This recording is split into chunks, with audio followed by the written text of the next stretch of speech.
Madame l'inspectrice générale, Mesdames et Messieurs les représentants de la police nationale, Monsieur le Président de l'Université, Mesdames et Messieurs les représentants du monde de l'entreprise, chefs d'entreprise, collaborateurs, référents défense, partenaires de la défense et chers amis de la Garde nationale. La Garde nationale fête ses 3 ans. Cet anniversaire intervient alors qu'il y a quelques jours, une attaque meurtrière s'est déroulée à la préfecture de police de Paris. Je profite de cette tribune pour adresser à ceux qui ont été directement touchés par cette attaque notre soutien et nos pensées. Nous le savons tous ici, c'est ce type de menaces, d'événements, qui ont amené l'ancien président de la République, François Hollande, à créer la Garde nationale il y a maintenant 3 ans, précisément le 13 octobre 2016. Ces attaques ont marqué les Français, marqué sa jeunesse, et nous avons tous gardé en nous la trace de cette blessure qui se réveille à sa simple évocation au nouveau drame. La stupeur passée, que faire? S'engager en tant que citoyen pour renforcer les réserves opérationnelles, militaires et civiles de la police nationale et faire en sorte que la Garde nationale atteigne l'objectif initial fixé de 85 000 hommes et femmes. S'engager aussi en tant que citoyen, dirigeant du secteur privé, de la fonction publique ou d'un établissement d'enseignement supérieur pour faciliter l'engagement opérationnel de ses étudiants, salariés, agents de la fonction publique. Vous, les acteurs de la vie économique et publique, sur lesquels repose la responsabilité sociale, sociétale, environnementale, vous nous apportez tous le témoignage ce matin de cet engagement en vue de contribuer à la défense et à la sécurité des Français. La Garde nationale avait un double objectif: répondre concrètement à la soif immédiate d'engagement de nos concitoyens, en particulier des plus jeunes. Rendre plus visible et lisible l'offre Garde nationale, réserve militaire, réserve opérationnelle. Les employeurs de nos réservistes que vous représentez ce matin ne sont pas derrière eux, ils sont à leur côté. Ils contribuent à tracer aussi la route. Et même si le choix initial de l'engagement en tant que réserviste relève bien de l'individu, il est conditionné par la réelle faisabilité de celui-ci. Le facteur temps est essentiel. C'est ce que nos réservistes ont de plus précieux à offrir pour la sécurité de leurs concitoyens. Du temps personnel, mais aussi du temps professionnel pour ceux qui exercent une activité. La loi impose aux employeurs de libérer leurs collaborateurs réservistes entre 5 et 8 jours par an, selon qu'ils soient du secteur public ou du secteur privé. Et cela peut même aller jusqu'à 30 jours. Or, la moyenne des jours d'activité de nos réservistes était en 2018 de 32 jours. La différence est souvent atteinte grâce aux congés pris par les réservistes, congés payés ou sans solde, ce qui parfois peut créer des tensions avec certains employeurs, sans oublier de mentionner les conséquences sur la vie privée et familiale des réservistes à l'occasion de cet engagement.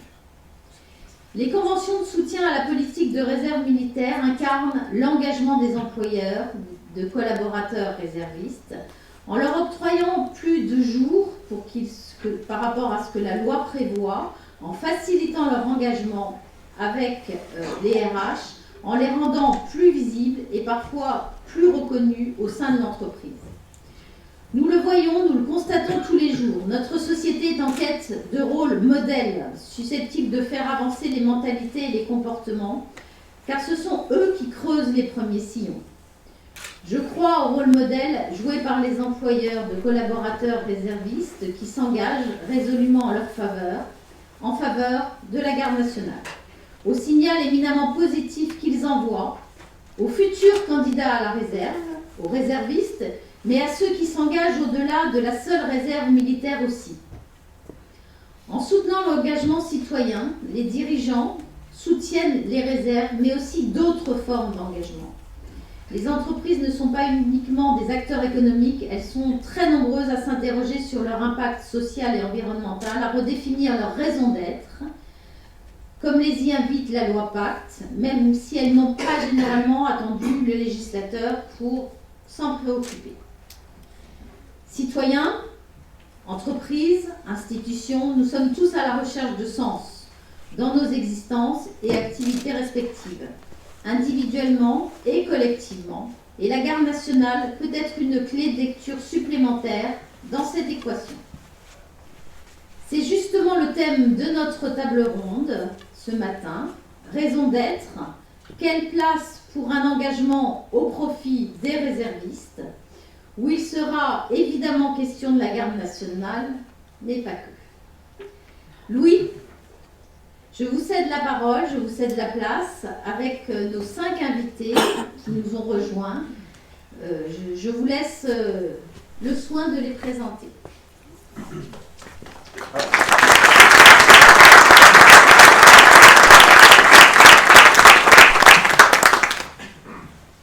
Juste le temps que le micro s'allume. Juste avant l'intervention de Louis, on va vous présenter le clip qui présente la garde nationale. Et après, enfin, Louis pourra prendre la parole.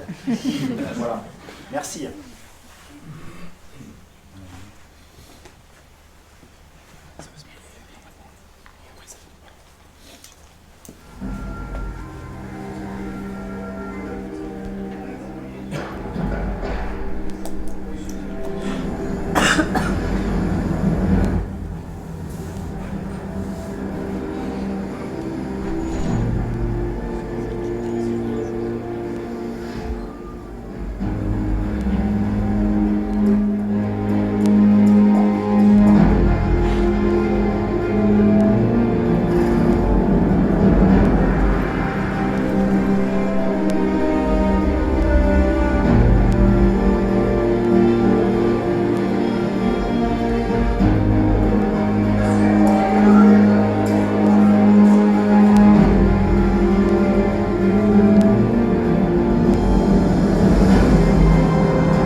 bonjour à tous, je suis le capitaine de réserve Louis Duroul.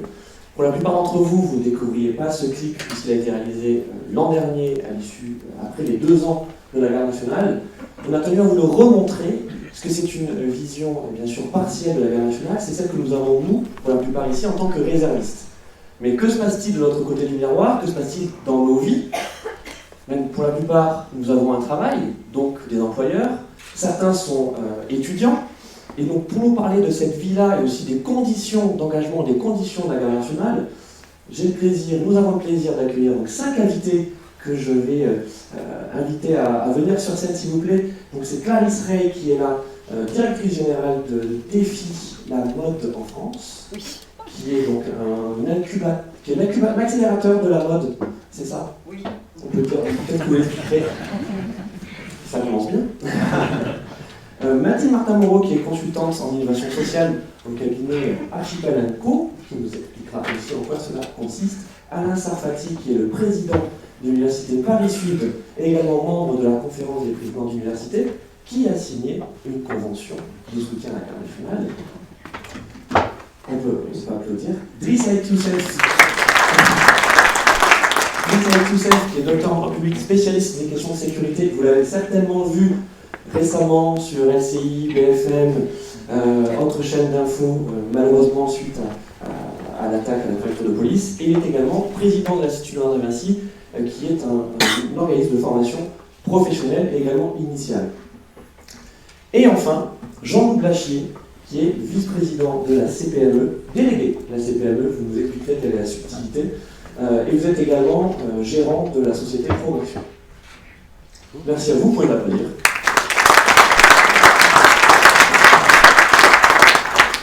Donc je vais me mettre de votre côté, parce que c'est comme si le peuple posait les questions. Les questions que je vais poser, c'est celles qui émanent de vous.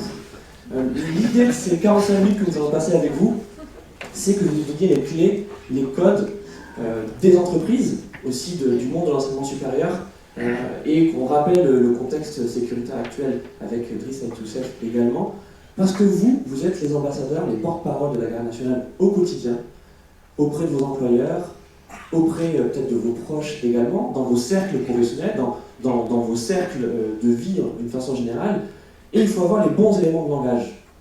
Et les bons éléments de langage, c'est bien sûr ce qu'on a vu dans le clip, expliquer qui sont les réservistes et pourquoi ils le font, mais c'est aussi trouver les bons mots pour toucher les responsables RH, les chefs d'entreprise, pour les convaincre de rejoindre cette grande famille de la garde nationale.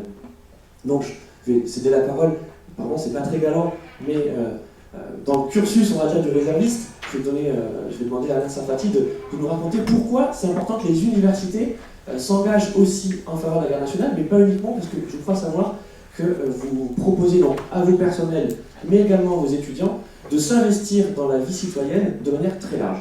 Oui, merci. Merci pour cette invitation et pour vous donner la parole en premier. L'usage de la galanterie qui change et c'est très bien. Ça, on va vers l'égalité. Même s'il n'y a que 20% de femmes, j'ai vu. Alors, bien sûr, je crois que c'est vrai que c'est important qu'une université, comme la nôtre, l'université, tout court, d'ailleurs la CPU est également signataire, s'inscrit dans cette démarche parce qu'on pourrait imaginer que finalement l'université et le monde de la défense ça n'a pas grand-chose à voir et que chacun fasse ses affaires, et c'est très bien comme ça. C'est évidemment pas du tout la vision qu'on a. D'abord, l'université, c'est la formation, c'est la recherche. La recherche et la défense de tout temps ont été très très liées, se sont nourries l'une de l'autre. Alors, je parle bien de la défense, c'est-à-dire on va pas faire l'apologie de la guerre, c'est pas ça la question. Je pense que les premiers qui font pas l'apologie de la guerre, c'est bien sûr les militaires, puisqu'ils la vivent en première ligne. Donc c'est pas ça dont il s'agit bien de la défense d'une nation, de la défense de valeurs, de la défense d'un mode de vie, de la défense de la démocratie pour ce qui concerne l'Europe. Et à ça, évidemment, l'université, elle est en première ligne. En première ligne parce qu'elle forme les jeunes à un métier, bien sûr, mais de plus en plus, et pas uniquement à travers la garde nationale, on demande, voire dans certaines formations, on impose une participation à une vie citoyenne.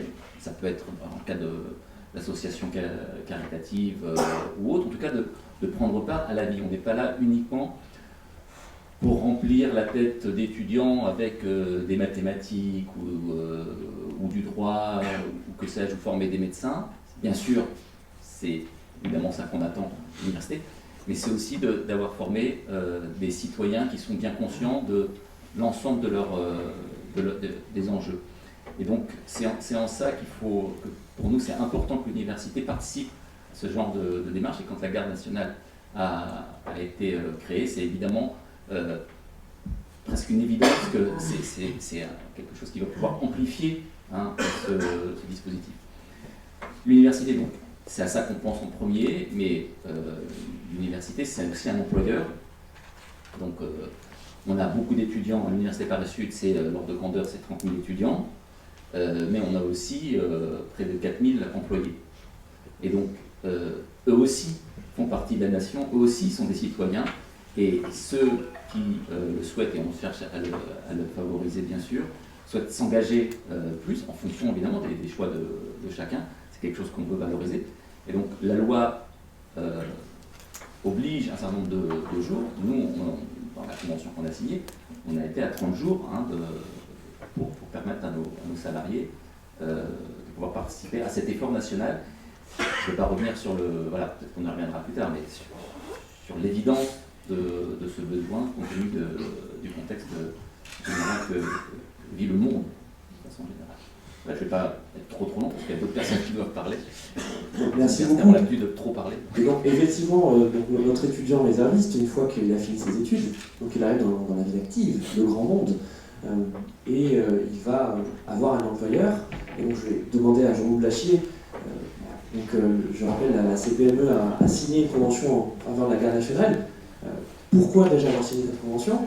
Et puis ensuite, côté aussi employeur, parce que je crois que c'est votre cas chez Promotion, quand vous avez un potentiel candidat qui vient voir et qui dit voilà, moi en fait ce que je fais le week-end ou ce que je fais sur mon temps libre depuis mes études, c'est de la réserve. Et qu'est-ce que vous êtes capable de mettre en œuvre pour m'aider à poursuivre cet engagement? Merci. D'abord, bonjour à tous. Vous m'entendez, je pense. Bonjour à tous. Je vais vous dire d'abord ce qu'est la CPME, parce qu'elle n'est pas forcément très connue, même si c'est la première organisation patronale de France en nombre d'entreprises. On représente 3 millions de salariés, donc c'est quand même assez important. Alors, je suis le numéro 2, François Asselin, le numéro 1, il n'a pas pu venir, donc forcément c'est le travail du numéro 2 d'être là quand les numéros 1 ne sont pas là. Et en tout cas, je suis très heureux d'être là parce que moi-même, je suis réserviste. Je suis réserviste citoyen et je me suis impliqué dans ce domaine-là parce que je pense qu'il est extrêmement important de pouvoir prendre du temps de sa société pour aider son pays. D'ailleurs, quand je regarde autour de moi toutes les affiches qui sont faites, c'est vraiment la raison pour laquelle nous, réservistes, on s'implique, on investit, on est pour son pays, plus d'expérience, et voilà. Alors, ce qui est important de dire, c'est qu'en effet, dans ces 3 millions de salariés qui sont au service de nos entreprises, à la CPME, eh bien, nous avons souhaité signer, grâce à Général Fougera, une convention il y a à peu près 4 mois, 5 mois, 6 mois à peu près. Nous avons signé cette convention. Le Général Fougera m'a dit que ce qui serait intéressant, c'est qu'on puisse rencontrer les entreprises de la CPME. Et déjà, nous en avons rencontré plusieurs, et demandé notamment Alice, et on va rencontrer dans pas longtemps d'ailleurs des entreprises en Bretagne. Parce que la CPME, c'est dans tous les départements français, ce qui fait les 104 départements français, avec les territoires d'outre-mer. Et alors, j'espère bien qu'un jour, on ira signer justement en Polynésie. Nous sommes en Polynésie également, ça serait bien. Franchement, je vous accompagne, ça serait bien. On est en Polynésie, on est aussi à La Réunion, on est dans plusieurs endroits. Et bien sûr, nous sommes nous-mêmes extrêmement impliqués auprès des gendarmes, parce que moi-même, je suis gendarme citoyen. Et bien évidemment, pour nos entreprises, c'est extrêmement important, cette proximité que l'on peut avoir avec justement les autorités locales, c'est extrêmement important. Alors pourquoi on a signé cette convention? C'est justement parce que on s'est dit qu'il était important que nous puissions nous-mêmes, chefs d'entreprise, inciter nos salariés à s'impliquer un peu plus. Vous avez dit tout à l'heure que vous aviez justement des salariés dans votre université, parce que c'est vrai qu'on oublie parfois. Hein. Moi-même, j'ai aussi d'autres activités, je suis chef d'entreprise bien évidemment, et je suis aussi enseignant dans une université, l'université Paris 8. Alors c'est pas tellement pour ce que ça rapporte, mais parce que c'est extrêmement intéressant justement de rencontrer les jeunes et avoir cette possibilité de pouvoir justement se confronter un petit peu avec finalement des milieux qui ne sont pas les mêmes. Eh bien c'est exactement pareil, tout le monde fait pour les réservistes qui ont la possibilité justement de pouvoir rencontrer d'autres personnes, de pouvoir en même temps, dans des réunions comme celle-ci, qui sont évidemment extrêmement positives, de pouvoir se confronter et puis expliquer quelles sont leurs expériences. Et voilà, c'est pour ça que nous avons notamment une des raisons pour laquelle nous avons signé cette convention. Je souhaite d'ailleurs qu'on puisse la faire vivre encore plus. Hein. Si ce n'est pas en Polynésie, on ira en Bretagne, c'est pas plus grave, et on en sera très heureux également. Voilà un petit peu ça. J'espère avoir répondu à vos questions. Merci beaucoup, Jean-Loup. Je vais poser une autre question dans la continuité à Driss et Youssef sur le contexte de la menace. Alors, on ne va pas être dans un moment anxiogène, même si malheureusement la semaine dernière ça nous a replongé, comme l'a dit la générale, dans des mauvais souvenirs. Est-ce que les entreprises sont réellement sensibles à ce contexte-là? Ou alors elles se disent, comme beaucoup de concitoyens, en fait c'est l'affaire de l'État, c'est l'affaire des forces de l'ordre, c'est l'affaire des militaires, on n'a pas à être impliqué, on leur confie notre sécurité. En quoi ça peut être l'affaire de tous et le réserviste peut être le liant entre les deux? D'abord, merci Général, Madame la Secrétaire Générale, de me donner l'opportunité de m'exprimer ce matin sur un sujet qui est un sujet qui me touche beaucoup, à la fois en raison de mes engagements professionnels et aussi en mes convictions. Je pense que c'est un sujet qui concerne toute une nation entière, de se retrouver autour de son armée et de ses valeurs. Je crois que c'est vraiment un sujet qui doit être, j'ai envie de dire, le ciment de notre société. Ensuite, à la question que vous posez, oui, évidemment qu'aujourd'hui l'entreprise a une responsabilité. D'abord, elle est civile. Le chef d'entreprise a la responsabilité, je parle sous le contrôle de monsieur le représentant de l'organisation patronale, de protéger ses collaborateurs. Elle a une responsabilité aussi particulière, aussi en matière de publicité, parce que lorsqu'effectivement elle est exposée à des risques, notamment de menaces graves sur ses personnels et sur ses infrastructures, c'est aussi un impact potentiel sur son modèle économique. Donc il faut que l'entreprise puisse se saisir.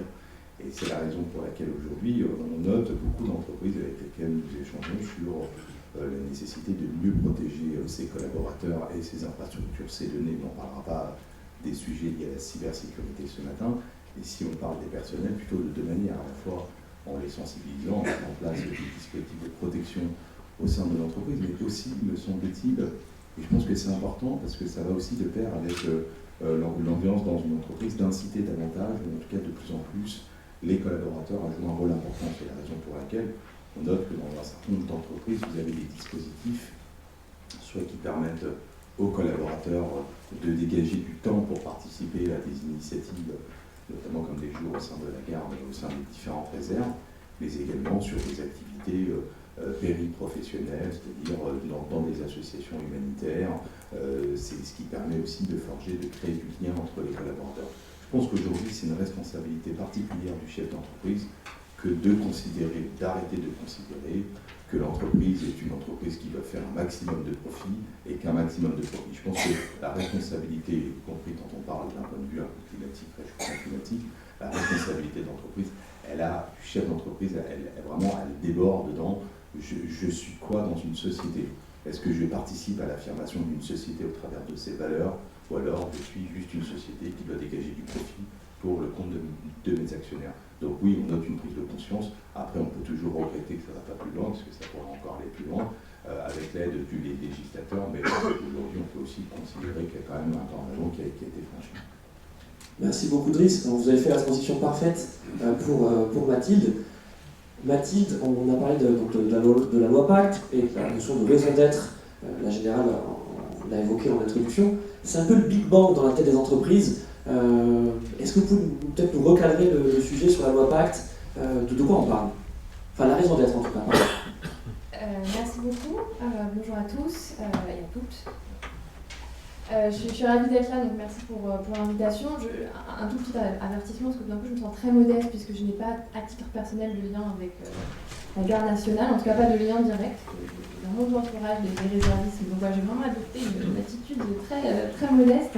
Mais pour répondre à la question, effectivement, donc la raison d'être a été mise en place par la loi PAC, les grands débats qui ont découlé d'un rapport dont on a beaucoup entendu parler par Madame Nota et Monsieur Sénard. Et en fait, c'est la possibilité pour l'entreprise de désormais inscrire dans ses statuts cette raison d'être qui va être définie non plus seulement au vu d'objectifs purement économiques, donc très liés à l'activité cœur de l'entreprise, mais aussi d'objectifs de mission d'intérêt général, ou en tout cas de répondre à des ambitions d'intérêt général. Donc c'est une modification du Code civil, donc ça peut paraître un peu anecdotique quand on dit comme ça, mais c'est une vraie modification législative qui a de l'importance. C'est une démarche volontaire, c'est-à-dire que toutes les entreprises ne sont pas obligées dans l'obligation de le faire, mais c'est vraiment la logique de la RSE à la base. On est devenu dans un contexte de plus en plus normatif, mais à la base, la responsabilité sociale de l'entreprise, c'était avant tout des démarches volontaires, donc de vraies transformations voulues par les dirigeants et les chefs d'entreprise, accompagnés de leurs collaborateurs évidemment. Il y a beaucoup d'entreprises qui se sont lancées dans la définition de cette raison d'être. Si vous regardez un peu, quasiment tous les jours, il y a une entreprise qui vient sortir sa raison d'être. Elle doit être très liée à son activité cœur à la base. Donc, si on prend Carrefour, qui l'a publié il n'y a pas très longtemps, ils disent par exemple que leur raison d'être, c'est de favoriser une transition alimentaire pour tous, donc avec cette idée d'accessibilité, de disponibilité. Donc dans ce cadre-là, je pense que des activités comme la garde nationale s'inscrivent dans un contexte plus large, puisqu'on va aussi, pas forcément, Carrefour peut avoir des réservistes, avoir une convention, je sais pas si elle existe, mais avec ça, pas forcément dans le cadre de sa raison d'être, mais dans le cadre d'une responsabilité plus large d'entreprise citoyenne, ce que disait Driss à l'instant. C'est un contexte qui est intéressant, parce que pour le ramener à la garde nationale, le moment... ces sujets-là sont des sujets qui sont devenus vraiment incontournables pour l'ensemble en fait, des entreprises qui se posent vraiment de façon quotidienne ces questions. Et donc on est vraiment dans un moment important, et si on revient même 5 ans avant ou 10 ans avant, on était vraiment à l'émergence de ces notions, alors qu'aujourd'hui elles sont devenues extrêmement importantes. Très bien, très clair, merci Mathilde. Clarisse, partant de ça, donc nous on a un focus garde nationale parce qu'on y croit, on a envie, mais vous qui côtoyez quotidiennement donc, des décideurs publics et privés, dans leur agenda c'est une petite ligne, ils ont plein de sujets à traiter, ils ont beaucoup de sollicitations. Comment être plus efficace dans le discours au sujet de la garde nationale et comment l'inscrire également dans ce qui vient d'être abordé, à savoir la responsabilité citoyenne, l'engagement citoyen de l'entreprise. Alors merci. Alors tout d'abord, je voudrais remercier infiniment le général Annick Fougerat pour cette initiative. Moi-même, je suis réserviste citoyenne dans la gendarmerie. Une petite boutade, même si je suis très engagée pour le droit des femmes, je suis très engagée aussi pour la galanterie. D'autant que si on va un peu plus loin, on voit que l'essentiel des menaces vient tout de même d'idéologies qui nient aux femmes, je veux dire, des droits égaux aux hommes. Alors la raison d'être, alors pourquoi d'abord quelqu'un de la mode qui vient vous parler de la raison d'être? Puisque le défi est une entité qui a été créée par la loi avec une mission d'intérêt général du développement de la filière de l'habillement. On est financé par un impôt, donc c'est vous dire qu'on a quand même un côté public-privé extrêmement fort. Alors la mode a ce côté absolument fascinant d'être souvent, vous sentir et d'être à l'avant-garde, je dois dire, des innovations, des changements sociétaux. Alors je vais vous parler de la raison d'être et vous dire que c'est d'abord un mouvement au-delà des lois, un mouvement très profond d'attente des citoyens et des consommateurs. Et j'allais dire, dans ce que je fais, j'ai un rôle de prospective pour les entreprises de mode. Et depuis 3 ans, je vais à ce qui est certainement le plus grand festival d'innovation au monde, qui est South by Southwest à Austin. Alors je voudrais poser une question, combien de gens connaissent ce festival? Ah, 1, 2, voilà. Alors, ce festival, j'ai fait un petit livre qui est accessible librement, gratuitement sur notre site, défimode.org. Et le thème central d'Austin, c'était justement le sens et la raison d'être. À Austin, la séance, le festival de conférences, un festival de conférences à côté d'un festival de musique et de films, mais il y a un festival de conférences sur toutes les évolutions, les innovations au monde, que ce soit la blockchain, l'intelligence artificielle, que ce soit la sécurité, les transports, mais aussi les changements sociétaux. C'est 70 000 personnes, c'est 2400 conférences sur une semaine et c'est 5500 conférenciers. Donc c'est absolument gigantesque, c'est le festival au monde, le lieu où vous pouvez avoir tout. Et la raison d'être était au centre, alors que c'est un festival où il y a tous les grands de la Silicon Valley, je veux dire, où la raison d'être est arrivée en pointe, car le monde, les citoyens, ont besoin de sens aujourd'hui. Il y a une défiance, une crainte aujourd'hui qui est absolument hors norme. Alors c'est bien sûr les fake news, c'est bien sûr les publicités mensongères, c'est bien sûr les craintes d'attentats. L'ensemble, c'est une étude mondiale. 1/5 des personnes, 1/5 des salariés considèrent que le système politique et économique, quel que soit le pays, ne fonctionne pas pour lui. Les statistiques sont un peu meilleures pour les dirigeants, c'est 28%, mais c'est quand même pas une majorité. Aujourd'hui, les millennials, les moins de 25 ans, disent à 80% les entreprises doivent faire le bien. Do good.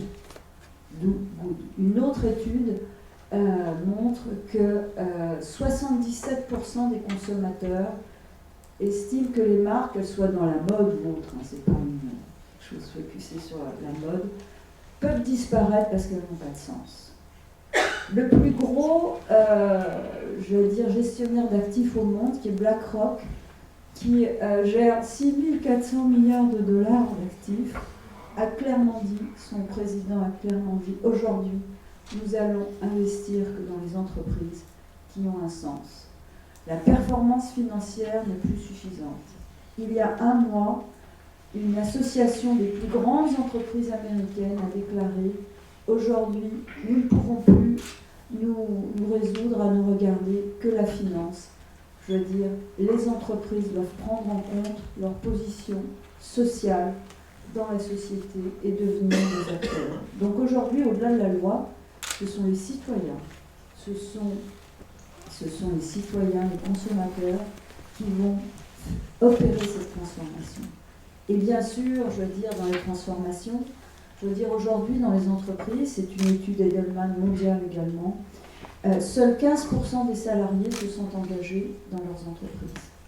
18% œuvrent activement contre les intérêts des entreprises. Ça veut dire qu'au milieu, je veux dire, il y a des gens qui ne se sentent pas impliqués, et quand on regarde et qu'on analyse les raisons, il y a le fait que les process ont pris le pas sur les êtres humains, que le management est trop top-down, qu'il n'y a pas assez de flexibilité, pas assez de sens, et que les salariés ne sont pas écoutés. Donc l'engagement est évidemment, dans ce qui nous concerne aujourd'hui, la raison d'être. Vous pouvez porter ces messages parce qu'il faut en même temps aider les entreprises à se transformer. Moi, dans ce que je vois, je veux dire, dans mon rôle, en tous les cas dans le monde de la mode, je veux dire, on a beaucoup de start-up, de nouvelles entreprises qui ont la raison d'être à leur cœur, dans leur cœur, je veux dire, et qui est un vrai business model. Parce qu'en même temps, c'est pas simplement être babacool. Je veux dire, la raison d'être, c'est vraiment aussi faire de l'argent pour une entreprise. C'est pas devenir soudain une ONG avec des petites fleurs dans les cheveux. Et 75% des salariés considèrent qu'on peut effectivement, je dois dire, hybrider performance d'entreprise et raison d'être. Donc c'est possible. Et on a déjà beaucoup de modèles. Mais ce qui est le plus dur, c'est pour les entreprises existantes. Parce qu'elles ont une hiérarchie, elles ont des process, elles ont des habitudes, elles ont... Et de prendre ce virage, c'est extrêmement dur. Et donc, il faut des salariés engagés. Ce sont les salariés engagés qui vont permettre cette transformation. Merci beaucoup. Une question que je vous pose à tous les cinq, et vous pouvez évidemment vous couper la parole avec galanterie, évidemment. Donc on parlait évidemment, moi aussi. Et d'ailleurs, pendant tout le temps, je tenais à dire que cet amphithéâtre n'est pas le mien, il s'appelle l'amphithéâtre Louis, et ça n'a absolument aucun rapport avec moi. Vous parlez donc des millennials et des nouvelles générations. Je pense que la plupart d'entre vous, vous lisez aussi beaucoup de contenu à propos des nouvelles générations, sont-elles si terribles, génération Z, génération Y, la quête de sens. On peut considérer que finalement, c'est aussi une question d'âge. Je pense que pour la plupart d'entre vous, quand vous aviez aussi 20 ans, vous vouliez changer le monde également. D'ailleurs, c'est une campagne en ce moment d'EDF, je ne sais pas si vous l'avez vu, vous l'avez peut-être pas vu, voilà, c'est un argument publicitaire. Sur ces nouvelles générations, pour revenir au rapport avec les entreprises, est-ce que cette revendication, qui en est vraiment une sur la quête de sens, peut rejoindre celle de l'engagement de la garde nationale et peut être un moyen, un biais pour les entreprises, pour les employeurs, de venir capter cette énergie? Est-ce que je peux, du coup, comme on a posé un principe de garantie, je vais prendre la parole en premier. J'en profite. En fait, pour travailler sur ce sujet avec pas mal d'entreprises, et pour le coup plutôt des grosses entreprises du CAC 40, donc plutôt dans des modèles très traditionnels et qui essaient de se transformer, la question de leur engagement, pourquoi elles le font, il y a beaucoup de raisons, effectivement, il y a des raisons de volonté à contribuer, il y a des questions de licence d'opérer, il faut le faire, sinon en fait leurs activités sont en risque, effectivement, elles ne sont pas juste devenues très gentilles tout d'un coup, tout avec des petites fleurs dans les cheveux ou autre. Mais il y a aussi un levier RH qui est de plus en plus important et de plus en plus d'entreprises, notamment ces grosses entreprises, viennent nous voir pour nous dire on a un vrai enjeu de comment on peut recruter des talents. C'est fidéliser nos collaborateurs existants, ça c'est sûr, qui sont à la recherche de sens, mais c'est aussi s'assurer qu'on reste compétitif pour recruter les talents de demain. Il y a eu récemment un manifeste d'étudiants de grandes écoles de commerce, notamment, le manifeste pour des étudiants pour un réveil écologique, des étudiants d'HEC, etc., qui sont un peu le pôle de recrutement de ces grosses entreprises, quand même, qui ont dit nous ne voulons plus aller travailler dans des entreprises qui ne prendront pas en compte, qui ne prennent pas en compte les enjeux environnementaux. Donc c'est vraiment un mouvement de fond. Il se trouve que par ailleurs, moi, je suis également enseignante à Sciences Po, et j'ai l'impression d'être assez proche de mes étudiants, parce que j'ai l'impression de ne pas avoir 20 ans encore de carrière derrière moi, et pourtant je sens un écart énorme. J'ai l'impression d'être sensibilisée à ces enjeux, c'est mon métier, donc je pensais être quand même assez responsable. Et quand je les écoute eux, et quand j'écoute leur envie, j'ai l'impression d'être Donald Trump dans une conférence internationale sur l'environnement. C'est un sujet qui est clé. Et pour les entreprises, c'est vraiment devenu quelque chose de très important de pouvoir montrer à leurs collaborateurs et à ces futurs talents qu'elles peuvent aussi leur apporter du sens. Et pour ces grandes entreprises multinationales, il faut qu'elles puissent redevenir attractives, alors qu'en fait, beaucoup d'étudiants trouvent que c'est plus intéressant d'aller travailler dans une petite start-up qui a pour ambition de changer le monde, etc., que de se retrouver finalement cadre chez EDF ou chez Veolia. Donc c'est un vrai enjeu, et en ce sens, je pense que la garde nationale peut être porteuse de sens et apporter un élément de réponse à ces entreprises. Alors oui, je vais juste demander à Jean-Loup de réagir sur ce que Yann a dit, parce que donc vous représentez les PME, on sait que les PME c'est le tissu économique français, on parle beaucoup de grands groupes, mais n'oublions pas les PME, qui s'apparentent pour la plupart à des start-up. Start-up c'est le mot cool pour parler des TPE. Alors c'est vrai, une start-up quand même vocation à grandir et ensuite à devenir une PME, une ETI, en fait, c'est un peu ce qu'on souhaite. Moi j'ai bien aimé ce qui a été dit tout à l'heure. C'est vrai que j'ai retenu quelques phrases, et notamment les salariés ne sont pas assez écoutés. Alors c'est vrai que dans les grandes entreprises, je pense qu'elles ne sont pas assez écoutées. Moi, quand on regarde mes entreprises, moi, je suis le président d'un groupe d'entreprises, et on a 167 personnes, si on voit à peu près, si on regroupe la totalité. Alors bien sûr qu'on écoute tout le monde, et il est clair que lorsque je recrute, lorsque mes associés recrutent différentes personnes, on recrute les personnes pour leur qualité, et on les recrute en les disant, ben voilà, vous allez faire telle et telle chose, et si jamais un jour on doit se séparer d'elles, c'est une véritable échec de notre part. Donc ça veut dire qu'on écoutera les gens, la totalité dans la totalité de leur exercice dans l'entreprise, et ce sera avec eux qu'on essaiera de faire grandir nos entreprises, parce que le but il est là. Ce qui a été dit tout à l'heure, c'est tout à fait vrai. Une entreprise petite et moyenne, même elle est grande, ont vocation bien sûr à faire du profit et puis à grandir. C'est la vocation qu'ils ont. Alors bien sûr, quand on a à l'intérieur de nos entreprises des employés qui souhaitent aller justement rejoindre la garde nationale, pour nous c'est positif parce que justement ils ont la possibilité de voir autre chose. d'être confrontés, ce que j'ai dit tout à l'heure, hein, d'être confrontés à d'autres expériences. Évidemment, c'est du positif. Ce qu'ils vont arriver à ramener ensuite, lorsqu'ils vont retrouver dans l'entreprise, ça sera d'autres choses, d'autres informations, et bien évidemment, ça va permettre à l'entreprise d'être plus fort. Je voulais quand même vous dire, c'est que les PME, alors bien sûr, je vais un petit peu aller prêcher pour ma paroisse, mais dans une dernière étude qui a été faite, à près de 80%, moi si je vais donner des statistiques, à près de 80%, les Français aiment les petites et moyennes entreprises. C'est quand même important à se dire. C'est-à-dire qu'en fait, ils aiment bien finalement les entreprises qui leur sont de proximité. Et ça, c'est aussi important. Parallèlement à ça, on peut regarder dans les mêmes statistiques, on s'aperçoit qu'il y a des défiances sur d'autres éléments, et notamment les éléments politiques sur lesquels il y a des défiances. Et par contre, on s'aperçoit qu'ils aiment beaucoup les petites et moyennes entreprises et évidemment les personnes qui travaillent avec. Donc, tout ce qui a été dit tout à l'heure, moi, ça me va bien parce que, en effet, la solitude qu'il peut y avoir dans les grandes entreprises n'existe beaucoup moins dans les petites. Et je crois que c'est un peu ça qu'il faut qu'on fasse et qu'on mette en avant justement avec la Générale Fougerat pour justement expliquer tout l'intérêt que l'on peut avoir, nous, dans nos petites et moyennes entreprises pour que les gens puissent travailler avec la Garde nationale. Clarisse, ensuite Driss et Alain. Je vais appliquer quelque chose.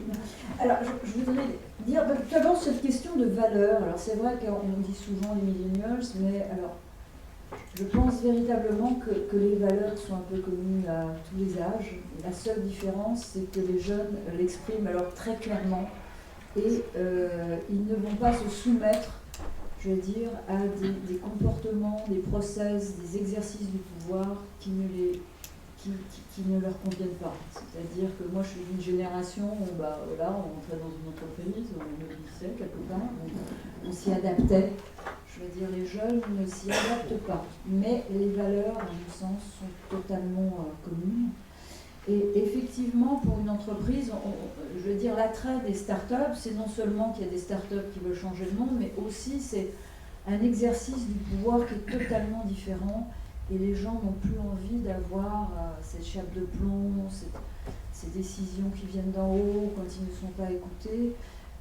Moi, je suis centralienne et je veux dire, à mon époque, il y avait une personne par promotion qui s'engageait dans une ONG. Voilà, je veux dire, aujourd'hui, c'est plutôt de l'ordre de 20%. C'est un changement massif. Et aujourd'hui, dans les entreprises, et c'est là où les réservistes ont un rôle, sont très intéressés, au-delà des compétences réelles, je veux dire, approuvées, quantifiables, sont de plus en plus intéressés par un mot anglais, les soft skills. Et dans ces soft skills, il y a l'engagement. Je veux dire, aujourd'hui, je crois que sur un CV, de montrer qu'on est engagé, c'est extrêmement puissant et ça fait la différence. Driss. Sur la participation, en tout cas l'implication de la Garde nationale, je la vois de deux manières. Et je trouve en même temps que c'est quand même assez dommage qu'on n'a pas suffisamment de fonds. C'est-à-dire qu'au-delà de la participation d'un certain nombre de nos concitoyens à la défense de la nation, de ses valeurs, de ses biens, de ses personnes, je trouve qu'il y a aussi ce qu'apportent tous ces engagés au sein de leur entreprise. Et c'est aussi un état d'esprit. C'est aussi un état d'esprit qui fait qu'effectivement ils s'engagent quelquefois dans des missions difficiles, dans un intérêt général. Et ça, je pense que c'est important. Et ça, je pense que c'est manifestement pas suffisamment souligné. Et j'en veux pour preuve que je regarde beaucoup, ou je lis beaucoup en tout cas sur les projets de loi de finances, et je regarde les crédits qui sont quelquefois mis à la disposition des différentes réserves. Et je peux que constater que quelquefois il manque cet engagement politique. Et ça, je pense que c'est important parce que si on considère que la Garde nationale réparera tous les maux de la société, c'est faux. Elle seule, elle ne pourra pas le faire. Et qu'il y a forcément un engagement. Je ne jette pas la responsabilité ou la balle du camp du politique, c'est pas mon sujet. Et je dis qu'à un moment donné, il faut savoir pourquoi on le fait. Et dans une période qui est particulièrement éprouvée, où on sent bien qu'il y a des tensions, qu'est-ce qui peut nous unir? Quelles sont les valeurs qui nous rassemblent? Et je pense que si à un moment donné, on ne prend pas exemple effectivement de ce qui se fait au sein de la garde nationale, qui rassemble des individus, peu importe leurs origines culturelles ou sociales, pour des objectifs communs. Je pense que si on ne rappelle pas suffisamment, et je pense que si on n'y met pas suffisamment les moyens, on aura, je pense, des lendemains difficiles. Et je voudrais juste, pour terminer, vous l'avez dit, Madame la Secrétaire Générale, dans votre introduction, et pensez évidemment qui nous accompagne, qui accompagne les collègues, les familles des victimes de ces attentats à la préfecture de police. Je voudrais aussi profiter de cette matinée pour adresser mes pensées aux frères d'armes et à la famille du jeune soldat mort hier de 26 ans. 26 ans, s'engager dans un service particulièrement, aux missions particulièrement difficiles.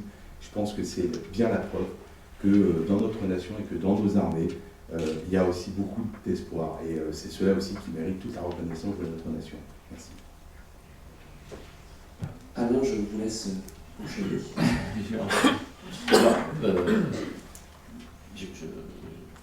Je rejoins évidemment tout ce qui vient d'être dit à l'instant. Peut-être d'abord rebondir un peu sur ce qui a été dit pour apporter un témoignage et confirmer effectivement que les étudiants, puisqu'il y en a un certain nombre qui sont pas sous mes ordres, mais sous ma responsabilité, s'engagent et effectivement dans toutes les démarches qui ont été faites pour le climat, j'ai été sollicité pour autoriser les étudiants à pouvoir, lors d'un certain vendredi, avoir, si ce n'est liberté totale, en tout cas que ça soit pas pénalisant, ce que une décision évidemment que j'ai prise. Et donc évidemment on note un engagement sur ces sujets-là, pas que, mais en particulier sur ce sujet-là, qui est très très fort. Je suis président de Paris Sud, mais vous savez peut-être que Paris Sud intègre au 1er janvier 2020 une université encore plus grande que l'université Paris-Saclay qui est en construction. Dans ce cadre-là, elle intègre entre autres l'école centrale Supélec. Et donc je côtoie aussi ces étudiants-là, même s'ils ne sont pas sous ma responsabilité directe. Et là aussi, je peux témoigner qu'effectivement, j'ai vu pas un seul, mais plusieurs étudiants de centrale Supélec qui étaient engagés sur des projets humanitaires en Afrique, en particulier je pense à un groupe que j'avais vu directement. Donc là, on voit bien que c'est une vague de fond, cet engagement-là. Et donc voilà, je peux, ma qualité de président d'une diversité, je peux apporter ce témoignage de première main, je dirais. Ensuite, pour revenir sur cet engagement, donc d'un côté on voit qu'il y a l'engagement naturel qui vient des étudiants. D'autre côté, tout à l'heure, je vous ai dit que nous, on favorisait ça en l'inscrivant parfois même directement dans des cursus, hein, où il y a besoin d'avoir validé un certain engagement, quel qu'il soit, pas forcément à l'international.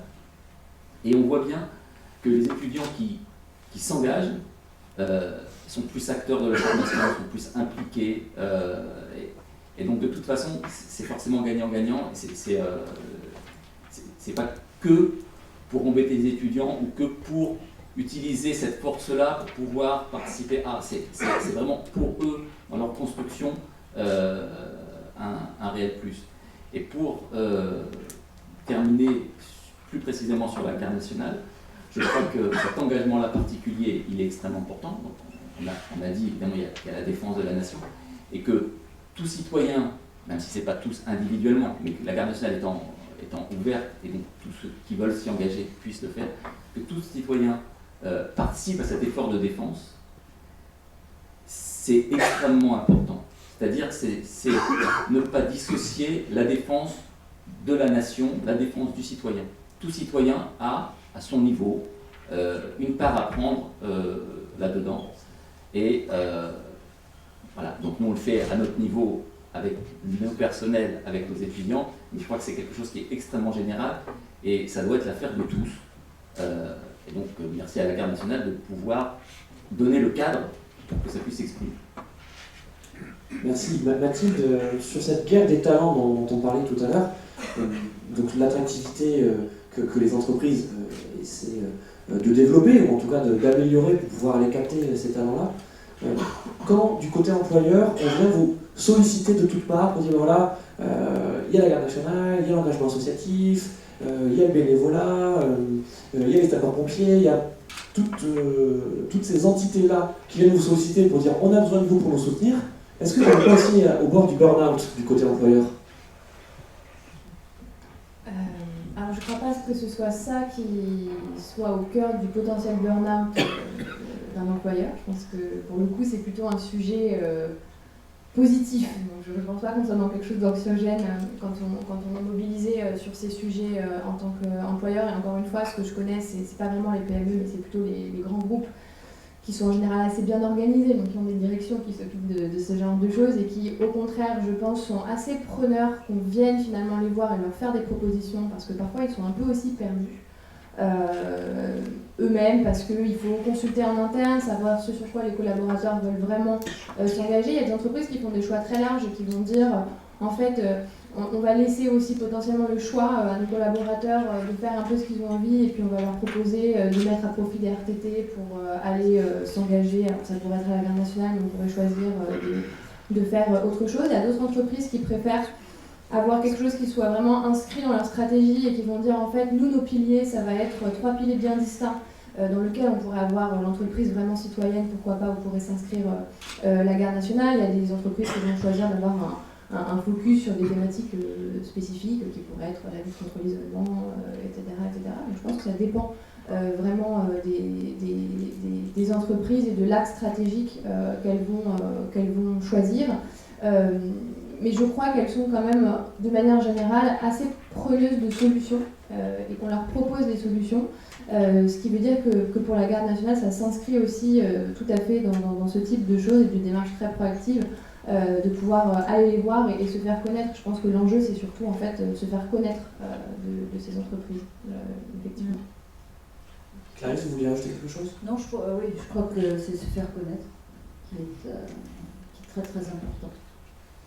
C'est parfait, c'est la transition pour parler de la réputation des entreprises.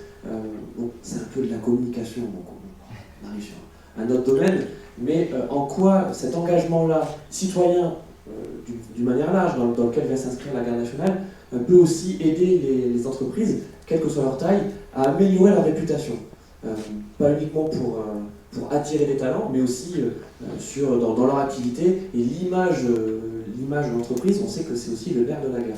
Peut-être Jean-Loup, si vous voulez quelques mots. Oui, alors améliorer leur réputation. Vous savez, la plupart du temps, les PME sont très souvent des sous-traitants des grands groupes. C'est majoritaire dans ce domaine-là. Donc en fait, améliorer leur réputation auprès du grand public, je ne suis pas sûr que ce soit en effet l'élément que souhaiteraient particulièrement les PME. Bien sûr, il y en a certaines qui souhaitent en effet être connues et puis vendre des produits au grand public, mais comme je vous dis, majoritairement elles sont sous-traitantes. Donc ce qu'elles veulent surtout, c'est être bien dans leur domaine, arriver à se développer, arriver à ce qu'elles soient peut-être le mieux connues, le mieux appréciées par leur clientèle.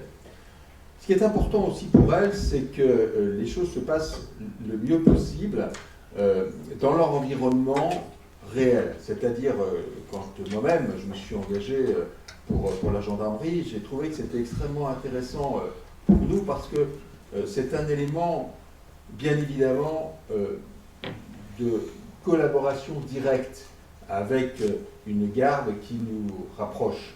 Vous savez, l'année dernière, et puis bien sûr on l'a eu encore tout au long de l'année, on a suivi beaucoup de problèmes avec les aventures des Gilets jaunes. Et très souvent, nous avons eu besoin vraiment de la gendarmerie et des forces de l'ordre pour justement nous aider à pouvoir travailler convenablement. On a souvent entendu parler de ce qui s'est passé à Paris, mais croyez bien également dans la province, ça n'a pas été simple.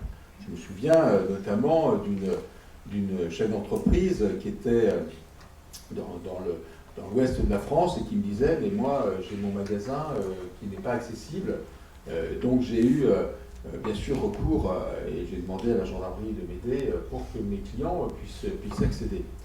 Donc tout ça, c'est important aussi d'avoir cette relation directe avec les forces de l'ordre. Mais c'est aussi, ça peut exister avec l'armée de terre, ça peut exister aussi avec d'autres domaines. J'ai été moi-même j'avais été nommé par le président de la République médiateur des marchés publics, et ce qui me permettait justement d'avoir des relations directes aussi avec notamment l'armée de l'air, l'armée de terre, justement par rapport justement aux investissements qui peuvent se faire. Donc tous ces éléments-là sont des éléments importants que nous pouvons nous-mêmes, dans nos entreprises petites et moyennes, rencontrer. Cette relation est importante à avoir. Et puis, parallèlement à ça, et je le disais tout à l'heure, pour nos employés, il est important de pouvoir avoir une information, une connaissance supplémentaire dans des domaines supplémentaires, et encore, c'est tout ce que l'on voit dans toutes les affiches qui sont autour de nous, l'expérience, voilà, tous ces points-là sont importants. L'ouverture pour les PME, cette ouverture qu'il peut y avoir vers l'extérieur via justement leurs employés, c'est un élément meilleur. Et puis, vous disiez tout à l'heure, capter des talents aussi, c'est aussi important, et arriver à pouvoir les définir. Vous avez parlé aussi tout à l'heure d'innovation, tous ces éléments innovants sont aussi importants pour nos PME. Hier, j'étais avec la ministre de l'Industrie, enfin la secrétaire d'État à l'Industrie, et on voyait justement dans un domaine qui était un petit peu différent, parce que c'était celui de l'artisanat, et ça se passait à Chartres. Et dans le domaine de l'artisanat, donc j'étais une table ronde avec la secrétaire d'État qui s'appelle Agnès Pannier-Runacher, et on était ensemble, et on avait aussi beaucoup de chefs d'entreprise, bien sûr, ces PME, mais également des élèves ou des différentes personnes. Et on essayait d'expliquer combien il était important pour nous, entreprises, d'avoir avec nous des talents nouveaux et qui puissent faire les choses. Et moi, je disais que l'innovation, aller vers tout ce qui peut être innovant est aussi un élément important. On montrait notamment que des artisans arrivaient à faire des choses extraordinaires avec des drones, avec des choses qui paraissaient, il y a quelques années, impossibles, et maintenant ils le faisaient. Et puis il y avait aussi une chose qui était importante aussi, qui a été notée, c'était cette possibilité qu'il y ait entre intergénérationnel. Aujourd'hui, on parle beaucoup des jeunes uniquement, mais il est extrêmement important que des jeunes puissent travailler avec des gens d'expérience et puis justement arriver à faire monter les entreprises. Et ça aussi, c'est un élément important qu'il faut vraiment faire. Clarisse, sur la réputation, vous voulez réagir? Alors sur la réputation, aujourd'hui c'est extraordinairement précieux. Ça doit être un actif, ça doit être considéré par les chefs d'entreprise, qu'ils soient à la tête d'une start-up, d'une PME ou d'une grande entreprise, comme un actif extraordinairement précieux sur lequel il faut beaucoup veiller. Alors, tout d'abord, j'insisterai que sur ce genre de sujet, il faut être extraordinairement sincère. Il ne faut pas, pour le chef d'entreprise, pousser des messages si on n'est pas complètement aligné avec l'intérieur. Ça serait encore la pire des choses. Donc il y a toute, j'allais dire, une phase, un champ où la communication sur l'entreprise, elle provient des salariés eux-mêmes. Aujourd'hui, il y a des réseaux sociaux. Aux États-Unis, il y a un site qui va commencer à se développer en France, qui s'appelle Glassdoor, où les salariés notent leur entreprise. Et donc, beaucoup de salariés, quand ils cherchent un travail, quand ils sont convoqués à un rendez-vous, regardent d'abord la notation de l'entreprise. Donc, il faut savoir qu'il y a ce genre de choses. Il y a un site qui commence à se développer où, en fonction de ses propres engagements, qu'ils soient effectivement sécurité, environnement ou autre, ou caritatif, il propose les entreprises qui sont en ligne avec ce genre d'engagement. Donc il faut faire quand même très attention à je veux dire, cette communication que les chefs d'entreprise ne maîtrisent pas. Ensuite, il y a la communication qui peut être faite, donc je pense surtout pour les PME, ce qui est très important, c'est les relations et mettre en valeur dans les journaux quotidiens ce qui est fait avec certaines opérations, avec des réservistes. Et en vous écoutant, comme monsieur a dit très justement qu'effectivement il y a beaucoup d'entreprises PME sous-traitantes, ce qui serait vraiment très intéressant, je trouve, c'est d'essayer d'organiser des actions transversales entre salariés, donneurs d'ordre de PME, Par exemple, s'il y a des salariés de la garde nationale, de la réserve, qui sont chez un donneur d'ordre des PME, favoriser ces rencontres, parce que pour le coup, ça serait très bénéfique aussi pour faire évoluer la relation donneur d'ordre sous-traitant, qui n'est pas toujours simple. Merci Clarisse. Alain et Driss, vous êtes à la tête d'établissements d'enseignement supérieur et de formation professionnelle pour Driss. Donc vous aussi, vous voyez, soit vous formez ces talents, dans le cas de Driss, vous avez aussi des gens en reconversion qui viennent se spécialiser dans des métiers et des secteurs pointus. Je pense notamment à la cybersécurité. J'entendais Jean Blachier parler d'innovation. C'est aussi l'ADN de l'Institut Léonard de Vinci, Paris Sud. C'est pareil, vous formez des spécialistes, des futurs ingénieurs techniciens. Est-ce que vous voyez arriver des institutions telles que les armées de plus en plus s'intéresser à vos étudiants avant même leur arrivée sur le marché du travail et essayer d'établir des ponts, des coopérations, c'est-à-dire sortir de leur tour d'ivoire, on ne dit pas qu'ils y sont, mais c'est une image, et se dire peut-être que l'acculturation, elle se fait déjà là et pas attendre qu'ils sortent. Merci. Alors, d'abord, on forme des techniciens, des ingénieurs, des spécialistes, on fait de la formation continue, donc on a des gens qui sont soit en reconversion, soit en... Voilà, on a une palette extrêmement large de formation. Alors, les armées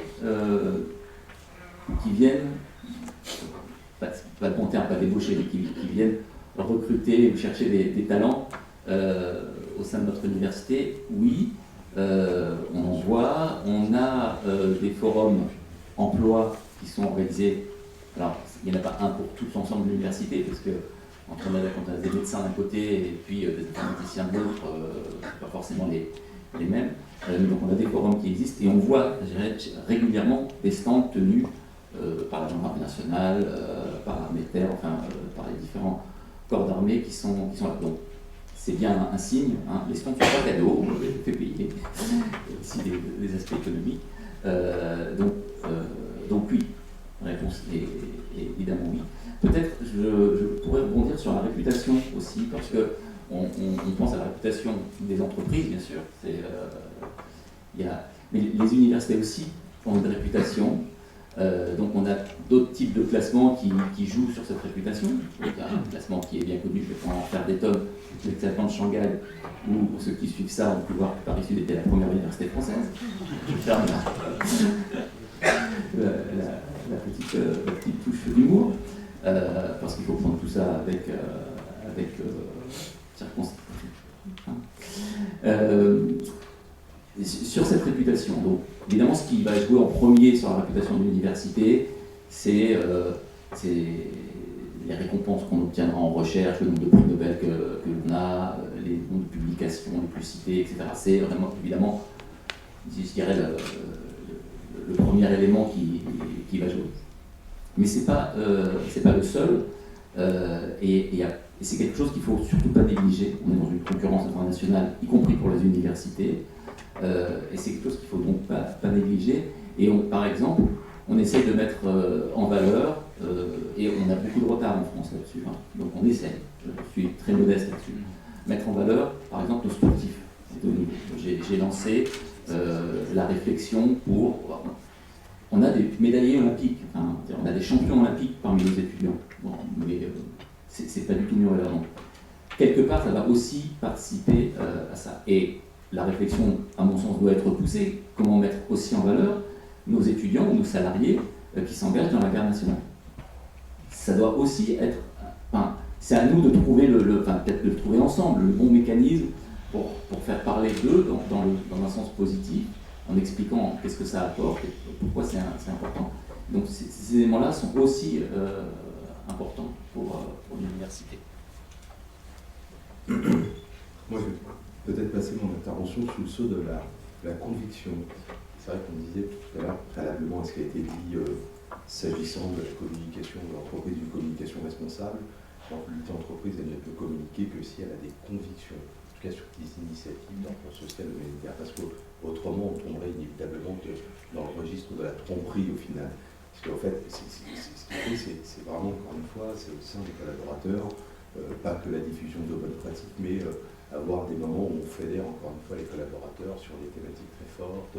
Moi je me souviens, lorsqu'on a eu, hélas, des attentats de Charlie Hebdo, et puis un peu plus tard, on a systématiquement réuni tous les collaborateurs pour essayer de débriefer, pour expliquer la situation, une période particulièrement importante. Donc je pense qu'on ne peut le faire que si on a de véritables convictions et que si on les diffuse au sein des entreprises. Parce qu'aujourd'hui, ça a été dit très justement tout à l'heure, aujourd'hui la chasse au talent est ouverte. C'est-à-dire que vous ne pouvez conserver vos collaborateurs que si vous faites du bien et que si vous faites progresser vos collaborateurs en faisant du bien. Ça, je pense que c'est une donnée aujourd'hui que le chef d'entreprise a complètement intégré, en tout cas pour celui qui agit de manière responsable. Après, la question que vous posez, moi je dirige un groupe d'enseignement dans lequel on a également un organisme de formation continue. Et alors on agit finalement de deux manières. D'abord parce qu'effectivement, sur les questions de sécurité ou de sécurité globale, on travaille avec des administrations, des institutions. Et donc on a toujours le souci, évidemment, sur une thématique qui est une thématique régalienne, de coller en permanence aux attentes de nos partenaires. En fait, on dit souvent on fait avec et pour. On n'a pas vocation à expliquer au chef de nos armées ou au ministre de l'Intérieur ce qu'il doit faire pour ses policiers. On peut très modestement peut-être donner quelques éléments qui nous semblent peut-être intéressants d'aborder, mais qu'on fait avec et pour. Et ensuite, on le fait aussi d'un point de vue économique, parce que le nerf de la guerre, on sait bien que c'est l'économie. Et donc, on passe régulièrement des conventions, par exemple, on forme des acheteurs, on a une formation qui est plutôt bien reconnue en achat, et on forme les acheteurs du ministère de l'Intérieur. Alors, on sait qu'on ne peut pas demander sur une formation qui fait entre 13 et 14 000 euros pour chaque acheteur au ministère de l'Intérieur, donc on établit une convention dans laquelle on s'engage à un certain prix qui convient à l'administration. Ça fait partie des engagements responsables que nous devons avoir, que l'entreprise doit avoir, parce que si évidemment le reverse l'impôt sur les sociétés, une forme de taxe, l'administration, je pense que pour moi, après je suis peut-être particulier compte tenu de la relation que j'ai avec nos institutions et avec la République, c'est que je pense qu'on doit avoir un engagement peut-être au quotidien, puis après dans la limite évidemment de ses moyens, mais je pense qu'encore une fois, la conviction est là. Et en particulier pour des gens qui dirigent des établissements d'enseignement supérieur ou de formation continue, on a aussi une responsabilité qui est très particulière dans une société, c'est à la fois de transmettre de la connaissance et préparer nos étudiants et nos adultes à intégrer un monde de la formation, enfin un monde professionnel qui est de plus en plus difficile. Et donc on a vraiment une responsabilité particulière, et moi je le dis souvent pour ce qui concerne la formation continue, j'ai rarement vu des adultes venir chez moi se former pétris de certitude. Généralement, quand on vient se former, c'est parce qu'on doute. On doute de ce qu'on est, on doute de la société dans laquelle on est. Et donc, on a une responsabilité particulière en transmettant effectivement des sciences dures, et de ce qui a été dit tout à l'heure de manière très juste, des soft skills, savoir-être, son positionnement dans la société ou dans l'entreprise. Et ça, je pense que ça compte beaucoup. Merci beaucoup.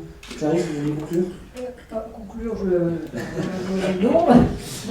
alors, je veux dire, sur la direction des achats, c'est sûr que la transformation de la formation des directeurs des achats est absolument clé pour avoir une entreprise qui ait du sens. Parce qu'il y a des comportements qui sont juste inimaginables. Un point, je veux dire, puisqu'on est dans une entité sécurité qui, moi, me choque beaucoup, je veux dire, c'est que le ministère de l'Intérieur est certes passé à marcher avec une entreprise française pour les uniformes de la police, mais ça sera tout fabriqué en Chine. Donc, en tous les cas, ça a suscité pour nous des défis. On est en train de faire une étude avec les fabricants français pour mettre en valeur les forces, y compris dans beaucoup de dimensions de la fabrication française. Une suggestion que j'avais envie de faire en vous écoutant, c'est, alors, il y a bien sûr les forums emploi, mais ça arrive, c'est cher en général, et ça arrive en fin de cursus, mais je pense qu'il y a dans toutes les écoles, les universités, voire dans les mairies, donc les réservistes qui sont élus ou maires, il y a toujours des forums, souvent des forums associations en début d'année. Peut-être de demander, je vais dire, que la garde nationale soit présente, je veux dire, à ces moments-là, je veux dire, pour présenter ça. C'était juste une suggestion, mais en aucun cas une conclusion. Merci. Merci beaucoup, merci également à tous les cinq. pour vos interventions et vos clés, parce que c'était aussi l'objectif de cette table ronde. Alain, vous parliez des réservistes à valoriser. L'an dernier, donc pour ceux qui étaient présents aux assises de la guerre nationale, pour les 2 ans de la guerre nationale, il y avait une table ronde avec des réservistes qui témoignaient. Et bien ces réservistes sont là, ils sont tout autour de vous, vous voyez. Ils sont donc les égéries de la campagne de communication dont la générale va vous parler. Effectivement, le réserviste en lui-même, c'est aussi un élément clé de lecture et de communication pour comprendre son engagement et aussi aider les chefs d'entreprise et les RH à comprendre de quoi il s'agit. On peut les applaudir, merci à tous les gens.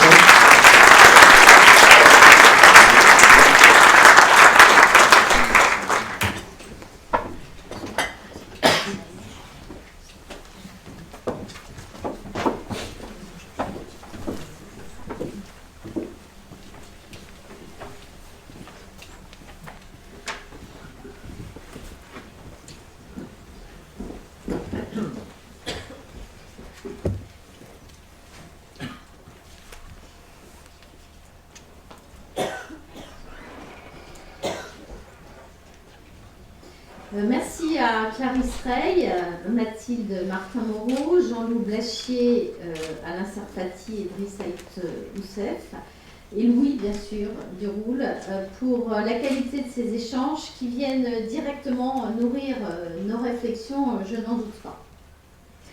Il y a parmi nous ce matin de nombreux correspondants réserve, entreprise, défense, CRED, et référents défense en entreprise, bien évidemment, qui sont les ambassadeurs de la garde nationale auprès des employeurs.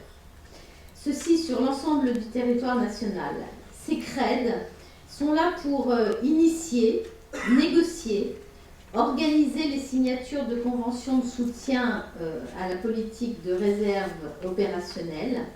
Et une fois celle-ci réalisée, il coordonne les échanges avec les référents défense désignés par les partenaires de la défense, désignés par les entreprises, les collectivités ou les établissements d'enseignement supérieur. Durant leur long et patient travail de sensibilisation, les CRED sont confrontés au contexte décrit lors de cette table ronde, dans une société où les possibilités d'engagement sont multiples et in fine, finalement, concurrentes, puisqu'elles ont toutes trait au temps libre disponible. Par conséquent, le label Garde nationale doit pouvoir venir s'insérer dans la stratégie globale des employeurs sur les plans de l'attractivité, de la fidélisation des collaborateurs, car ils ont bien compris qu'un collaborateur engagé l'est de manière pleine et entière, et pas uniquement dans ses activités extra-professionnelles.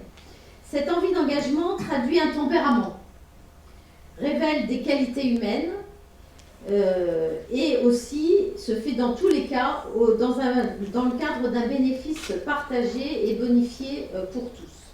Ce label a néanmoins besoin d'être plus visible et mieux compris. Vous en avez les uns ou les autres témoigné tout à l'heure.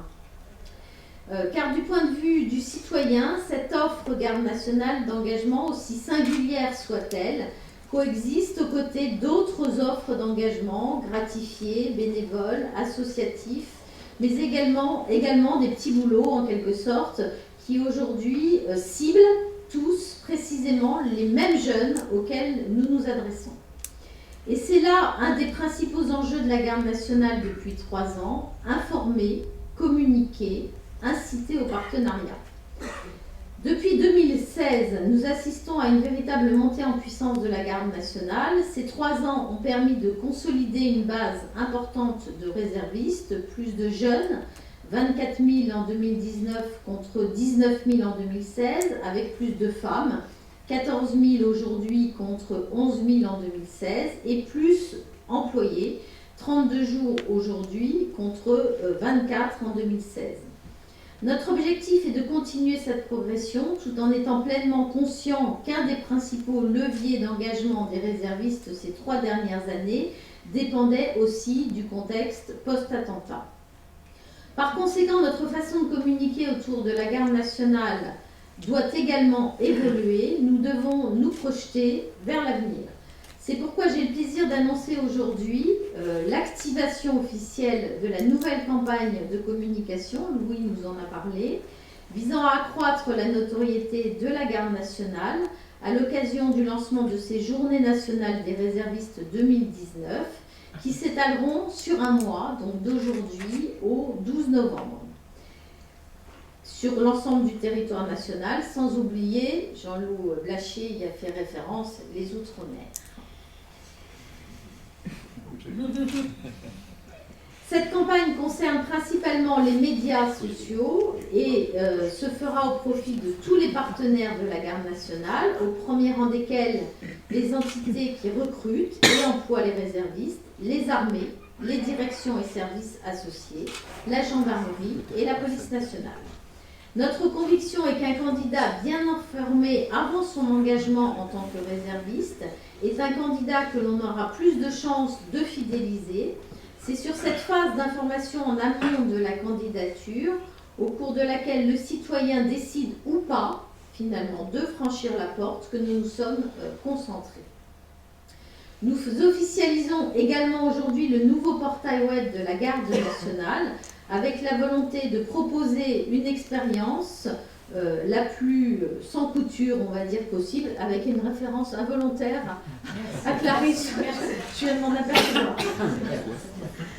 En tout cas, cette expérience la plus sans couture possible, les pros du digital diront seamless, entre la prise d'information initiale et l'engagement en tant que réserviste auprès de l'entité de son choix et ou donc en fonction de son lieu de résidence. Comme vous le savez, notre rôle est de fédérer les réservistes, quelle que soit leur force de rattachement, sous le label Garde nationale. C'est ce label qui permet à chacun des acteurs en présence, réservistes, forces armées, police nationale, employeurs, établissements d'enseignement supérieur, mais aussi grand public, de mieux identifier, de mieux comprendre et surtout de mieux valoriser cet engagement. Le secrétariat général de la Garde nationale est là pour développer et mettre en œuvre les politiques voulues par les ministères des armées et de l'intérieur. L'équipe qui y sert est réduite, une sorte de start-up finalement. Une start-up avec une vingtaine de personnes, des civils, des personnels d'active et des réservistes, stationnés ici donc à l'école militaire. Une start-up qui travaille pour les armées, pour la gendarmerie, pour la police, qui travaille pour les réservistes, qui travaille pour les employeurs de ces réservistes. Et j'en profite pour saluer à nouveau l'investissement précieux des CRED, qui sont en quelque sorte les sentinelles de la Garde nationale auprès des employeurs. Toute cette équipe œuvre pour la Garde nationale, pour qu'elle soit l'accélérateur qui fédère toutes les énergies en externe comme en interne. Une partie de l'équipe est ici présente. Elle s'active en coulisses et j'aimerais que nous les applaudissions pour les remercier de leur engagement.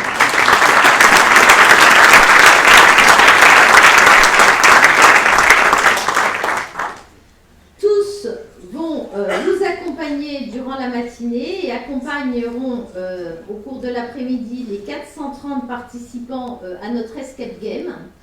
Je tiens aussi à remercier chaleureusement nos partenaires qui, pour leur appui humain, logistique ou financier, ont permis l'organisation de cette journée de lancement des Journées nationales des réservistes. Le service du commissariat des armées, représenté par le commissaire en chef de première classe Gilles Canet, qui ne doit pas être loin, il est à l'extérieur. Donc le SARPGN, dont le président est ici présent, l'UNOR et la FNASOR aussi, dont les présidents sont présents à nos côtés. Merci à ceux qui ont fait en sorte que cette journée soit un bel événement.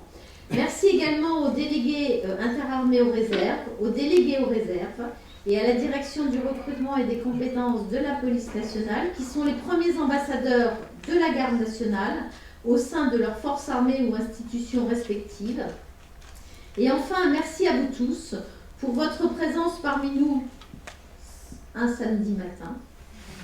Et surtout pour votre soutien indéfectible à la Garde nationale, Nous étions une petite famille il y a 3 ans et celle-ci s'agrandit chaque année un peu plus. 210 nouveaux partenaires de la Défense nationale ont reçu cette qualité au cours de l'année écoulée. Et ce n'est pas fini. Nous avons besoin de tous. Vous êtes tous désormais ou déjà des ambassadeurs de la Garde nationale. Nous allons terminer cette matinée par la première session du Live Experience Game de la Garde nationale qui se déroulera au profit toute l'après-midi de 450 personnes qui vont rejoindre à partir de l'heure du déjeuner l'école militaire et qui va se dérouler ce matin à votre profit. Donc je vous encourage à participer à cette étape. Puis nous nous retrouverons donc pour un cocktail déjeunatoire à l'issue de cette première session Live Experience Game. Je vous donne d'ores et déjà rendez-vous dans un mois, précisément le 12 novembre donc à 18h30 à l'Arc de Triomphe pour la clôture des JNR à l'occasion du ravivage de la flamme. Et ceci, ça va arriver finalement très vite. Je vous encourage à participer. Je vous encourage aussi à mobiliser autour de vous, dans les entreprises que vous représentez ce matin, des collaborateurs ou des associés. Bien évidemment, cette étape sera un bel événement. Merci à vous tous et je cède la parole pour la présentation de l'escape game.